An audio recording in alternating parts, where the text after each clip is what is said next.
Hi, it's Elizabeth, and today I want to talk about animals and what does it mean when you have an encounter with an animal out in life, and that can actually be, like seeing a billboard of a cheetah, for example.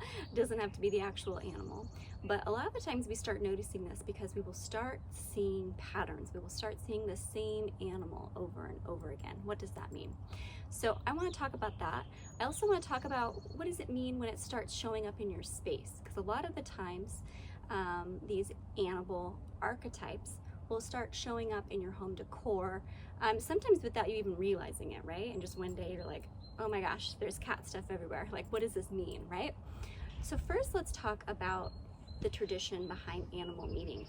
There are a lot of different traditions that have certain animals that have very significant meanings. Obviously, Native Americans have a very strong connection to the land, and so the land that's indigenous here, or indigenous to North America, for example, they have really rich understanding of the meaning behind these animals. So I do think it's important to look at the tradition, look at kind of the quote-unquote folklore of the area in which the animal originates from, because that is going to give you clues and that is going to help. That said, there is also, and I think this is the most important place to start, is to really look at the nature of the animal. When you see it in nature, how is it moving its body? How does it interact with its environment? Right?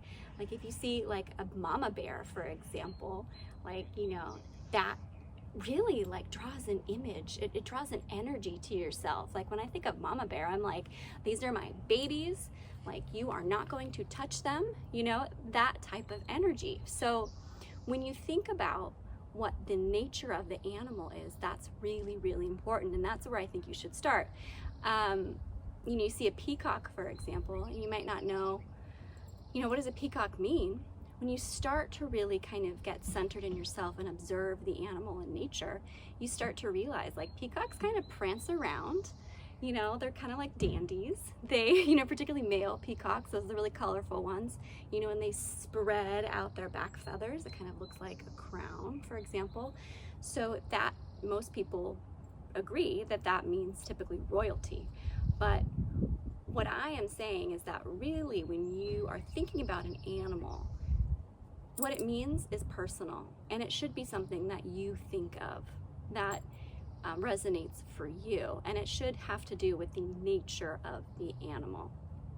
Now, another really good resource, and I really like this one, is Ted Andrews. This is actually just the pocket version, but it's called Animal Speak, and it goes over all the different animals and kind of what it means when you encounter them. Again, I like this book, but I also think it's important to think about what it means for you.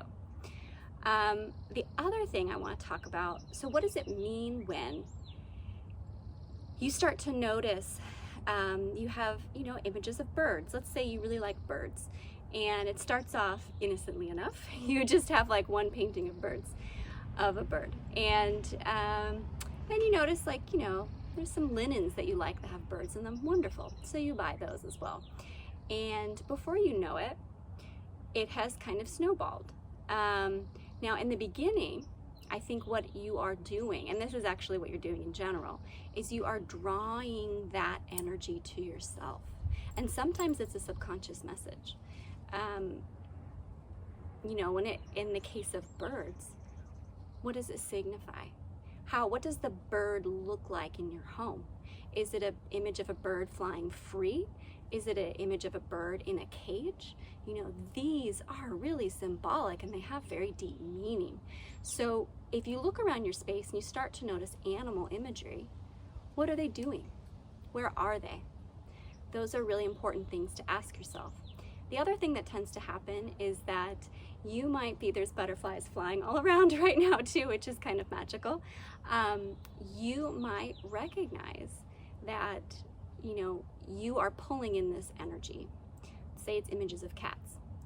And you love cats, right? That's why you got them. You have cats. You really resonate with that energy, and that's great. So you're pulling that energy to yourself. right? To strengthen your energy. So think about what that animal represents to you and why you are drawing this energy in. What happens as well is that your family recognizes, let's say it's again cats, that you like cats. So they start buying you cat stuff. And after a while, you're like, wow, it's becoming a little bit too much, you know, like this is a little bit too much cat energy. And when you recognize that, that is when you are able to start letting go.